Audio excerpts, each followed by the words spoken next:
नमस्कार साथियों, स्वागत है आपका इतिहास की क्लास में। आज हमारा जो टॉपिक है वह है पल्लव पल्लव के बारे में जानकारी विस्तृत से चर्चा करेंगे। इससे पूर्व में हम चालुक्य और चोल वंश के बारे में अध्ययन कर चुके हैं।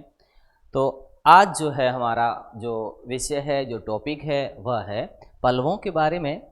तो पल्लव जो शासक बने, बहुत ही महत्वपूर्ण शासक जिन्होंने विशेष करके वास्तुकला में बहुत निर्माण कार्य किए, बहुत सारे मंदिरों का निर्माण करवाया। तो इन पल्लव शासकों के बारे में हम जो कुछ महत्वपूर्ण शासक हुए उनके बारे में चर्चा करेंगे। तो पल्लव वंश के जो प्रारंभिक इतिहास माना जाता है वो ज़्यादा स्पष्ट नहीं माना जाता है, स्पष्ट नहीं है, क्योंकि इनके प्रारंभिक शासकों के बारे में कोई विशेष जानकारियाँ प्राप्त नहीं होती है।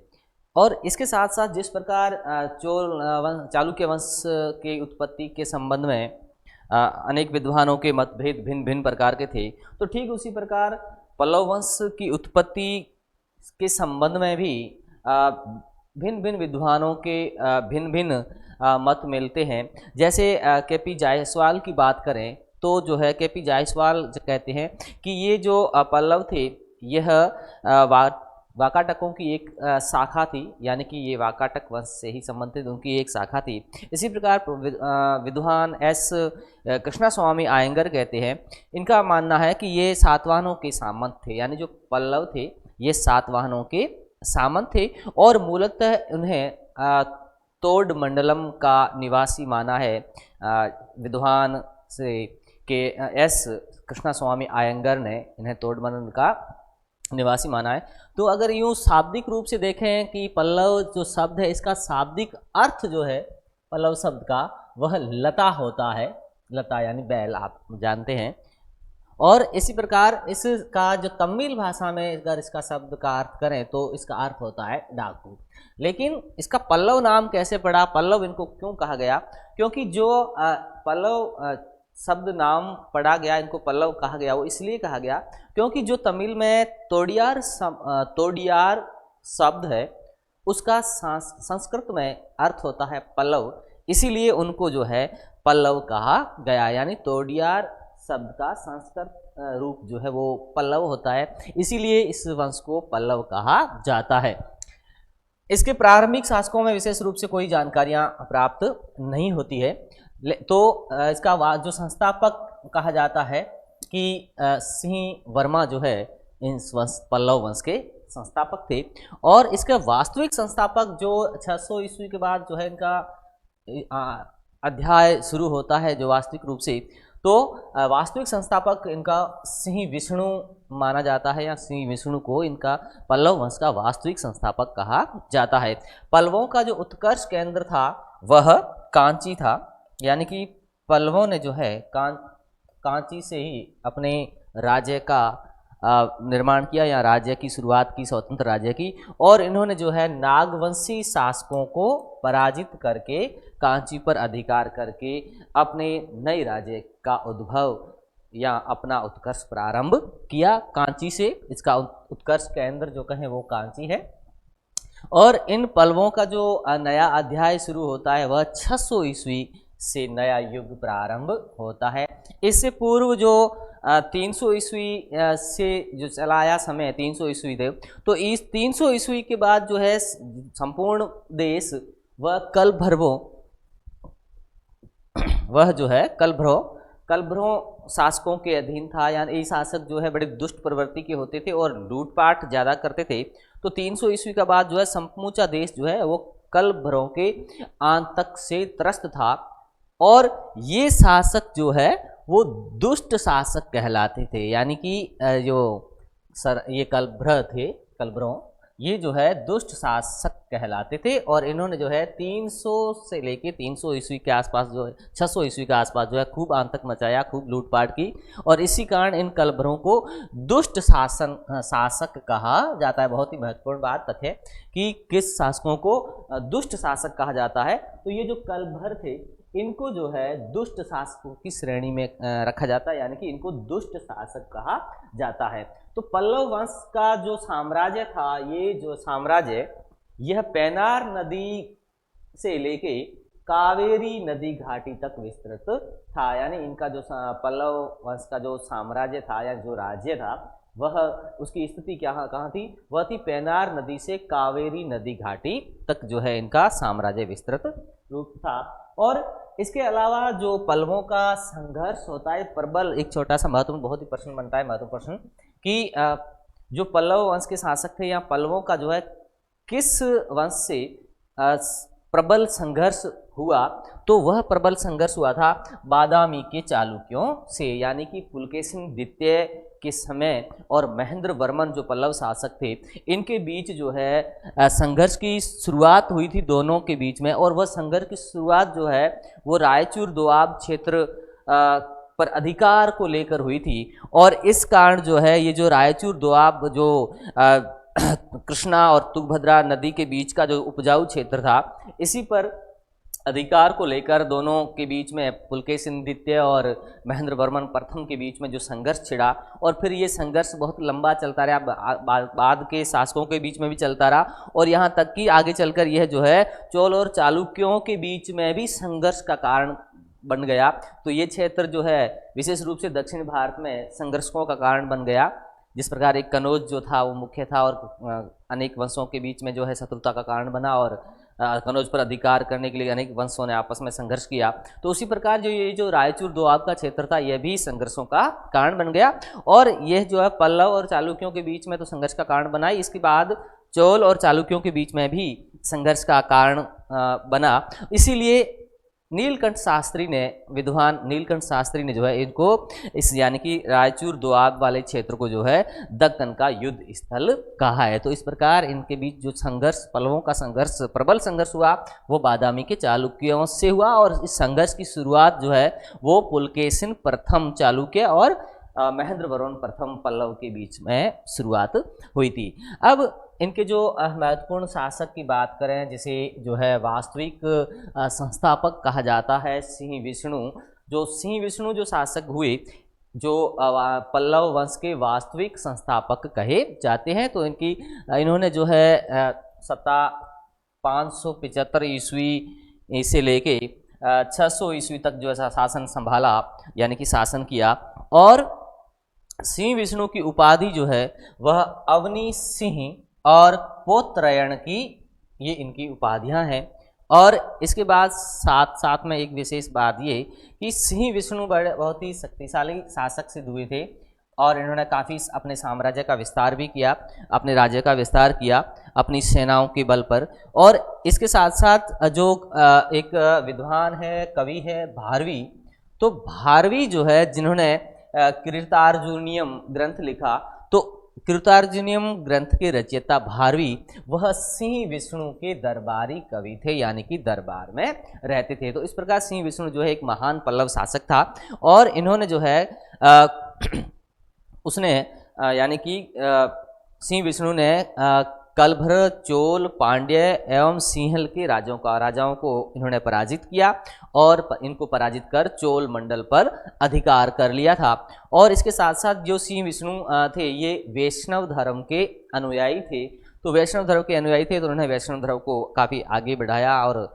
काफ़ी काम भी किए इन्होंने। और इसके साथ साथ इसके बाद जब सिंह विष्णु के बाद बात करें मुख्य शासक की, तो वह है महेंद्र वर्मन, जो 600 ईस्वी से लेके 630 ईस्वी तक शासन करते हैं। महेंद्र वर्मन भी बहुत ही प्रसिद्ध शासक हुए, और ये रचनाकार भी थे, कवि भी थे, खूब सारी इनकी उपाधियां भी मिलती है, और इन्होंने बहुत सारे कार्य भी किए थे। तो इसी महेंद्र वर्मन के शासनकाल में ही जो है वो संघर्ष चालुक्यों के बीच में जो है संघर्ष छिड़ गया था। तो इन्होंने 630 ईस्वी से लेके 600 से लेके 630 ईस्वी तक शासन किया, और इनकी उपाधि थी चेतकारी, यानी कि मंदिर निर्माता। तो इन्होंने जो है मंदिरों का निर्माण करवाया, इस कारण इनको जो है चेतकारी की उपाधि प्राप्त हुई। और इसी के साथ साथ ये आविष्कारक था, इनका हृदय जो है वो आविष्कारक था, नए नए आविष्कार करते थे। इस कारण महेंद्र वर्मन को विचित्र चित्त की उपाधि भी दी गई। बहुत ही महत्वपूर्ण प्रश्न, जिसे कई बार कंपटीशन एग्जाम में भी आया है कि विचित्र चित्त किस शासक की उपाधि थी, तो विचित्र चित्त जो है वो महेंद्र वर्मन प्रथम की उपाधि थी। और इसके अलावा इनकी बहुत सारी उपाधियां मिलती हैं, जैसे मत विलास, गुणभर, परम माहेश्वर आदि बहुत सारी उपाधियां इनकी प्राप्त होती है, उपाधियां इनकी मिलती है। और इसके साथ साथ इनका जो संघर्ष हुआ वो बादामी के चालुक्यों से संघर्ष हुआ, जो पहले मैंने आपको बताया कि पुलकेशिन द्वितीय के शासनकाल में जो है महेंद्र वर्मन प्रथम के बीच में और पुलकेशिन द्वितीय के बीच में जो संघर्ष हुआ था, जो रायचूर दोआब के क्षेत्र को लेकर, और उसी वो संघर्ष जो है बाद में चलता रहा और फिर चोल और चालुक्यों के बीच में भी संघर्ष बना। तो ये संघर्ष की जो शुरुआत होती है वह महेंद्र वर्मन के शासनकाल में ही होती है, और पुलकेशिन द्वितीय चालुक्य शासक और महेंद्र वर्मन इनके बीच में। और इनके अलावा भी इनकी जैसे कोई उपाधि मिलती है, जैसे महेंद्र विक्रमम इनकी उपाधि मिलती है, और इसके अलावा चित्रकार पुली भी इनकी उपाधि मिलती है। और इसके साथ ये एक कवि भी थे, यानी कि रचनाकार थे। तो इन्होंने दो प्रमुख रचनाएं की, तो उन रचनाओं का नाम है, जैसे इन्होंने जो है भगवद रज्जुक इनकी एक रचना का नाम है, और दूसरा रचना है इनके मत विलास प्रहसन। तो मत विलास प्रहसन जो है रचना, इनमें इन्होंने जो है जो कापालिक थे, कापालिक धर्म से संबंधित, और कापालिकों और बौद्धों, इन दोनों की जो दोनों धर्मों के अंदर जो है इनकी पाखंडवाद या जो बाह्य आडंबर वगैरह जो आए थे, और इनका जो नैतिक पतन हो गया था, तो इनके जो है नैतिक पतन या अन्य बातों को लेकर जो इन्होंने मत विलास प्रहसन में जो इन्होंने कापालिकों और बौद्धों दोनों का ही इन्होंने उपहास उड़ाया है, उनकी व्यवस्था का या उनके धर्म के बीच में जो आडंबर आए थे उन सारा जो है इन्होंने अपने ग्रंथ मत विलास प्रहसन में इन्होंने मजाक उड़ाया, या हम कहें कि उपहास इन्होंने उड़ाया था। और इसके अलावा इन्होंने जो है ये संगीतकार भी थे, तो इन्होंने अपने संगीत की शिक्षा जो है अपने गुरु रुद्राचार्य से इन्होंने संगीत की शिक्षा ली। और इसके साथ साथ संगीत रचना जो है वो पाडुकोटई की शिलाओं पर उत्कीर्ण करवाई, और इन्होंने जो है अपनी संगीत रचना पाडुकोटई की शिलाओं पर जो है इन्होंने उत्कीर्ण कराई, और जिसे जो है संगीत संबंधी अभिलेख कहा जाता है। जो पाडुकोटई की शिलाओं पर इन्होंने संगीत रचनाएं लिखवाई, उन्हें जो है संगीत संबंधी अभिलेख कहा जाता है। इसके बाद अलावा जो है इन्होंने सिहिनवलस यानी कि सित्तण वासल में वासल के प्रसिद्ध जैन मंदिर, जो प्रसिद्ध जैन मंदिर था, उन पर जो है इनको सपरिवार चित्रित किया गया है, यानी कि महेंद्र वर्मन के पूरे परिवार को महेंद्र वर्मन के साथ ही इस जैन मंदिर की मंदिर में जो है इनकी चित्रकारी की गई है, इनके पूरे परिवार का पेंटिंग बनाया गया है। तो ये होता है। और इसके अलावा इन्होंने जो है मंडगटप की गुफाओं में ब्रह्मा, शिव एवं विष्णु के ऐसे आयतन मंदिरों का निर्माण करवाया जिनमें ईंट, लकड़ी और धातु एवं गारे का प्रयोग नहीं हुआ है। यानी एक बहुत ही विशेष बात कि ऐसे मंदिरों का निर्माण करवाया जिसमें ईंट, लकड़ी, गारे, धातु आदि का बिल्कुल प्रयोग नहीं किया गया है। इसके अलावा चित्रमेघ तालाब एवं महेंद्रवाणी का भी इन्होंने निर्माण करवाया।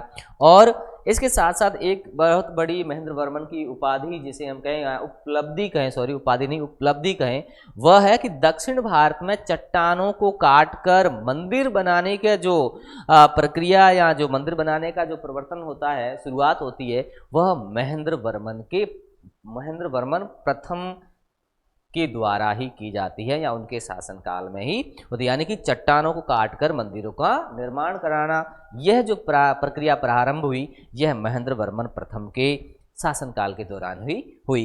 महेंद्र वर्मन के बाद शासक का नाम आता है, वह है नरसिंह वर्मन प्रथम। तो नरसिंह वर्मन प्रथम जो है 630 ईस्वी से लेके 668 ईस्वी तक शासन करते हैं। और इसके साथ साथ ये जो है इनकी उपाधि जो है वातापी कोड की उपाधि मिलती है, क्योंकि इन्होंने जो है नरसिंह वर्मन ने, यानी कि नरसिंह वर्मन प्रथम ने, इन्होंने पुलकेशिन द्वितीय को पराजित करके वातापी पर अधिकार कर लिया था और इसी वातापी पर अधिकार करने के उपलक्ष्य में इन्होंने वातापी कोड की उपाधि धारण की थी। यानी पुलकेशिन द्वितीय को इन्होंने पराजित किया और पराजित करके जो है वातापी यानी कि बादामी पर, वातापी जिसका बादामी कहा जाता है, आधुनिक नाम बादामी है, तो उस पर अधिकार कर लिया था। इसी उपलक्ष्य में इन्होंने जो है नरसिंह वर्मन प्रथम जो है उन्होंने वातापी कोट की उपाधि धारण की थी। तो इस प्रकार नरसिंह वर्मन भी काफ़ी महत्वपूर्ण शासक पल्लव वंश के, और इसी नरसिंह वर्मन प्रथम के शासनकाल में ही जो है ह्वेनसांग जो चीनी यात्री थे वह 641 ईस्वी में इनके साम्राज्य में आए थे। 641 ईस्वी में इनके साम्राज्य में आए थे और इन्होंने जो है नरसिंह इनके बारे में चर्चाएं अपने ग्रंथ में चर्चा भी की है। और ये जो कांची आया था, ह्वेनसांग जो है कांची आए थे, और नरसिंह वर्मन जो है बहुत ही जो पल्लव वंश था इन सबसे जो है सबसे शक्तिशाली शासक कहें तो यह नरसिंह वर्मन था, जिन्होंने पुलकेशिन द्वितीय को भी पराजित किया और वातापी पर भी अधिकार कर लिया। और इसके अलावा इन्होंने जो है वातापी में मल्लिकार्जुनम मंदिर पर अपना विजय स्तंभ अभिलेख भी स्थापित करवाया। और इसके साथ साथ इन्होंने जो है पुलकेशिन द्वितीय को पराजित करने के उपलक्ष्य में वातापी कोड की उपाधि भी धारण की। तो जब इन्होंने जिस समय पुलकेशिन द्वितीय के साथ इनका संघर्ष हुआ या युद्ध हुआ था, तो उस समय जो है इनकी सहायता यानी कि नरसिंह वर्मन की सहायता जो है इस युद्ध में जो सिंहल का शासक था, अपदस्थ शासक यानी कि उनको अपदस्थ कर दिया गया था, जिनका नाम था मानव वर्मा। तो मानव वर्मा ने इनकी मदद, इस युद्ध में इनकी मदद की थी। और इस मदद के बाद जो है मानव वर्मा ने इनसे वापस अपना साम्राज्य दिलाने के लिए, राज्य दिलाने के लिए अनुरोध किया। तब जो है नरसिंह वर्मन प्रथम ने जो है सिंहल पर आक्रमण किया अपनी नौसेना के साथ, जो है विशाल एक सेना लेकर और नौसेना के साथ जो उन पर आक्रमण किया और सिंहल द्वीप पर जो है सिंहल पर पुनः मानव वर्मा को उनका शासक बनाया। तो इस प्रकार से इन्होंने सिंहल के मानव वर्मा की भी इन्होंने मदद की और उनको पुनः शासक बनाया। तो इसके बाद नाम आता है शासक के रूप में नरसिंह वर्मन द्वितीय का, जिन्होंने 700 से लेके 728 ईस्वी तक जो है इन्होंने शासन किया। यानी कि 700 से लेके 728 ईस्वी तक जो है इन्होंने शासन किया। और इनकी उपाधि थी वह थी राजसिंह और आगम प्रिय और कामदेव के सौंदर्य वाला। बहुत ही महत्वपूर्ण उपाधि कि इनको जो है कामदेव के सौंदर्य वाला कहा जाता था। किसको? नरसिंह वर्मन द्वितीय को, क्योंकि ये बहुत ही सुंदर थे दिखने में और आकर्षक थे। इस कारण इनको जो है कामदेव के सौंदर्य वाला भी कहा जाता है। और इस नरसिंह वर्मन द्वितीय के शासनकाल की सबसे बड़ी उपलब्धि कहें वो यह थी कि इसके शासनकाल में जो है शांति बनी रही, क्योंकि पल्लव और चालुक्यों के बीच जो संघर्ष शुरू हुआ था वह इस समय रुका रहा, यानी कुछ समय के लिए रुका रहा। तो वह शासन समय था नरसिंह वर्मन द्वितीय का शासन काल। और इस कारण जो है नरसिंह वर्मन द्वितीय ने काफ़ी निर्माण कार्य भी किए, क्योंकि जहाँ शांति काल होता है तो शासक जो है अपना समय निर्माण कार्य में या अन्य विकास कार्य में लगाते हैं। तो ठीक इसी प्रकार जब पल्लवों और चालुक्यों के बीच में संघर्ष जो है इस नरसिंह वर्मन द्वितीय के समय रुका रहा, तब जो है इन्होंने खूब सारे कार्य भी करवाए और जो है इनको संघर्ष जो है वो रुका रहा। और इसके साथ साथ इन्होंने जो है एक चीन जो है दूत मंडल चीन भी भेजा। नरसिंह वर्मन द्वितीय ने दूत मंडल चीन भेजा और इसके साथ साथ चीनी बौद्ध यात्रियों के लिए इन्होंने नागापट्टिनम में एक विहार का निर्माण भी करवाया, जिसे चीनी मंदिर या चीनी पेगोडा कहा जाता है। चीनी पेगोडा का निर्माण किसने कराया या चीनी मंदिर का निर्माण किसने कराया था? तो वह कराया था नरसिंह वर्मन द्वितीय ने। और इसके साथ साथ इनकी एक उपाधि मिलती है परमेश्वर, यानी कि यह स्वयं को, अपने आप को परमेश्वर अर्थात शिव का पूर्ण अवतार मानते हैं, यानी कि अपने आप को इन्होंने परमेश्वर का पूर्ण अवतार कहा है। तो इस प्रकार जो है महत्वपूर्ण कुछ शासक, और इसके बाद बहुत सारे दूसरे भी शासक बनते हैं, लेकिन वो कोई विशेष उपलब्धियां हासिल नहीं कर पाते हैं, कमज़ोर शासक होते हैं। और इनका जो है इनके बाद बहुत सारे शासक बने जिन्होंने जैसे शासन किया, यानी कि नरसिंह वर्मन द्वितीय के पश्चात नंदी वर्मन प्रथम, परमेश्वर वर्मन प्रथम, परमेश्वर वर्मन द्वितीय, नंदी वर्मन द्वितीय और दंती वर्मन, नंदी वर्मन तृतीय, नरपतुंग वर्मन एवं अपराजित वर्मन आदि शासक हुए। तो बहुत सारे शासक हुए, लेकिन वो कोई महत्वपूर्ण उपलब्धियां प्राप्त नहीं कर सके। और आखिर इस वंश का अंत यानी कैसे होता है, इस पल्लव राज्य का अंत कैसे होता है? तो जब नंदी वर्मन द्वितीय के समय में जो है, जब नंदी वर्मन शासक हुए तो इनके समय में जो है पांडव और चालुक्य और राष्ट्रकूटों ने जो है इनके राज्य पर आक्रमण करना प्रारंभ कर दिया, जिससे जो है पल्लव शक्ति का ह्रास होने लगा। क्योंकि पल्लव शासक जो ये थे, ये थोड़े कमज़ोर थे, निर्बल शासक थे। तो अड़ोसी पड़ोसी राष्ट्रों ने जो है इन पर राज्यों ने जो है इन पर आक्रमण करना प्रारंभ कर दिया। तो इन लगातार आक्रमणों से इनकी शक्ति कमज़ोर होती गई और ये धीरे धीरे निर्बल पड़े, काफ़ी इनकी शक्ति दुर्बल होती गई। और इसके अलावा दंती वर्मन के समय राष्ट्रकूटों एवं पांड्यों के आक्रमण हुए। जब दंती वर्मन शासक बने तो राष्ट्रकूटों और पांड्यों ने जो है इन पर आक्रमण करना प्रारंभ कर दिया, और पांड्यों ने जो है उससे कावेरी जो नदी का क्षेत्र था वह भी इनसे छीन लिया था। और इसके बाद दंती वर्मन के पश्चात जो है नंदी वर्मन तृतीय, नरपतुंग वर्मन और अपराजित नामक शासक हुए। तो अपराजित शासक नामक शासक ने जो है पांड्यों को भी पराजित किया था। और इस पांड्यों को पराजित करने में जो इनका एक सामंत था, जो चोल वंशीय सामंत था, जिसका नाम जो है वह आदित्य था। तो आदित्य ने बहुत सहायता की थी, बहुत मदद की थी। लेकिन वही आदित्य जो इनका सामंत था, उसी आदित्य ने जो है 1893 ईस्वी में अपराजित वर्मन का वध कर दिया, उन पर आक्रमण किया, उनको मार दिया और पल्लव राज्य पर अपना अधिकार कर लिया। और इस प्रकार पल्लव राज्य का अंत हो गया। तो ये इस प्रकार एक महत्वपूर्ण साम्राज्य या महत्वपूर्ण राज्य का अंत हो जाता है। इसके अलावा बहुत सारी ऐसी महत्वपूर्ण बातें जो महत्वपूर्ण हैं इस पल्लव साम्राज्य से संबंधित या पल्लव शासकों से संबंधित, जैसे अनेक ऐसी बातें हैं कि जैसे पल्लव शासक अपनी उत्पत्ति ब्रह्मा से मानते हैं। यानी कि जो पल्लव शासक है वो अपनी उत्पत्ति किससे मानते हैं? अपनी उत्पत्ति ब्रह्मा से मानते हैं। और अभिलेखों में स्वयं को भारद्वाज गोत्रीय ब्राह्मण तथा अश्वत्थामा का वंशज मानते। अश्वत्थामा जो द्रोणाचार्य के पुत्र थे, उनके ये वंशज माने जाते। जो महाभारत के पात्र है अश्वत्थामा, तो उनके पुत्र ये माने जाते हैं, ऐसा कहा जाता है। ये ब्राह्मण वंशीय भारद्वाज वंशीय गोत्र अपने आप को मानते हैं। और इसके साथ साथ जो पल्लवों का उत्कर्ष केंद्र तो कांची था, लेकिन इनका जो मूल निवास स्थान वह कांची न होकर तोडमंडलम था। यानी कि मूल निवास स्थान जो है वह तोलमंडलम था पल्लवों का। और इसके अलावा महाबलीपुरम पल्लवों का सर्व प्रमुख बंदरगाह था। जो महाबलीपुरम था, जहाँ पे सब पेगोड़ा भी बनाया गया है और बहुत सारे महाबलीपुरम में मंदिरों का भी निर्माण करवाया गया है।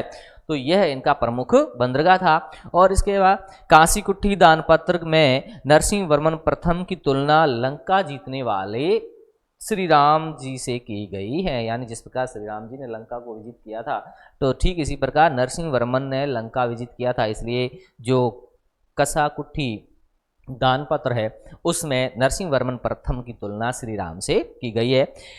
और पल्लव शासकों ने धर्म महाराज, अग्निष्टोम, वाजपेयी, अश्वमेघ आदि बहुत सारी यज्ञ उपाधियां थी वो इन्होंने धारण की।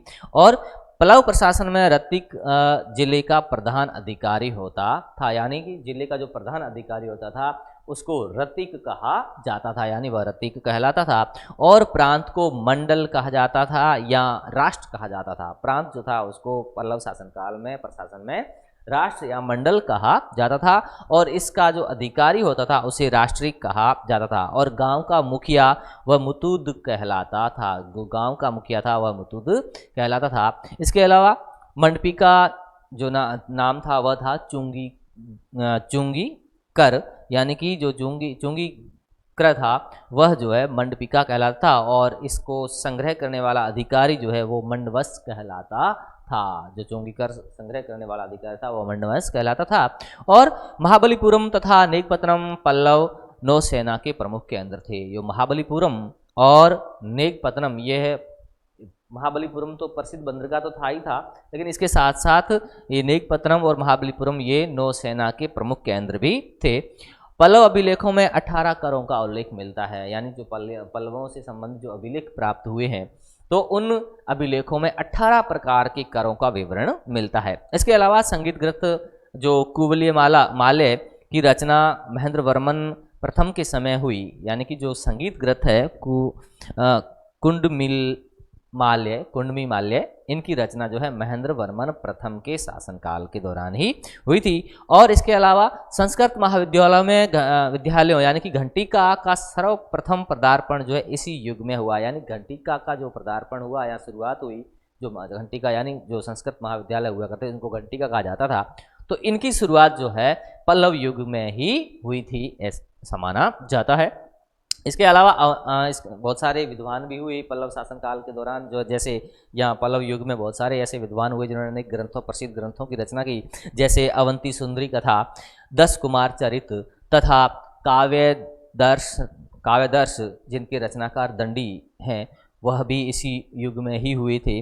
और इसके अलावा कीर्तार्जुनियम के रचनाकार भारवी और तमिल महाभारत के लेखक पूर्ण देवनार ये भी इसी युग में हुए थे।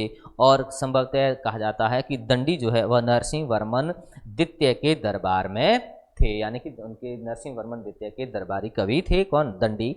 और इसके अलावा दक्षिण भारतीय स्थापत्य के 3 प्रमुख अंग, यानी दक्षिण भारतीय स्थापत्य के 3 जो प्रमुख अंग है, जैसे मंडप रथ एवं विशाल मंदिरों का जो प्रारंभ होता है, निर्माण प्रारंभ होता है, वह पल्लव युग के का समय ही होता है, पल्लव युग में ही होता है। और इसके अलावा महाबलीपुरम, पुटुकोट्टई, कांचीपुरम एवं तंजौर, यह जो है पल्लव वास्तुकला के 4 प्रसिद्ध स्थल थे, यानी वास्तुकला के 4 प्रसिद्ध स्थल पल्लव शासनकाल के दौरान कौन कौन से थे, तो वह थे महाबलीपुरम, पुडुकोट्टई, कांचीपुरम एवं तंजौर, यह 4 प्रमुख वास्तुकला के केंद्र थे। और इसके अलावा 3 शैलियाँ जो वास्तुकला के रूप में प्रयुक्त हुई और जिनके नाम पड़े, जैसे महेंद्र शैली, तो यह जो है 610 से लेके 640 ईस्वी तक यह शैली चली। और इस शैली का प्रारंभ जो है, यह जो वास्तुकला की शैली थी, तो इसका प्रारंभ जो है महेंद्र वर्मन से शुरू प्रारंभ होता है। जब महेंद्र वर्मन शासक बनते हैं तो जो है बहुत सारे निर्माण कार्य करवाते हैं और इस शैली जो नई एक शैली विकसित होती है जिसे महेंद्र शैली कहा जाता है, तो इसके प्रारंभ जो है किस समय हुआ था, वह हुआ था महेंद्र वर्मन प्रथम के समय में। इसके अलावा जैसे मामल शैली जो 640 से लेके 674 ईस्वी तक चली, और इसका प्रारंभ जो है नरसिंह वर्मन प्रथम के शासनकाल के दौरान हुआ, जिसे महामल भी कहा जाता था। नरसिंह वर्मन प्रथम महामल इसलिए कहा जाता क्योंकि वह जो है कुश्ती का योद्धा था, इस पहलवान था, इसलिए जो है उनको महामल भी कहा जाता है। इसके अलावा महाबलीपुरम में जैसे सप्त पगोड़ा का निर्माण किया गया, और सप्त पगोड़ा में जो है उसे कहा तो जाता है सप्त पगोड़ा, लेकिन वास्तव में उसे 7 रथ कहा जाता है, लेकिन वास्तव में उसमें 7 रथ न होकर 8 रथ है।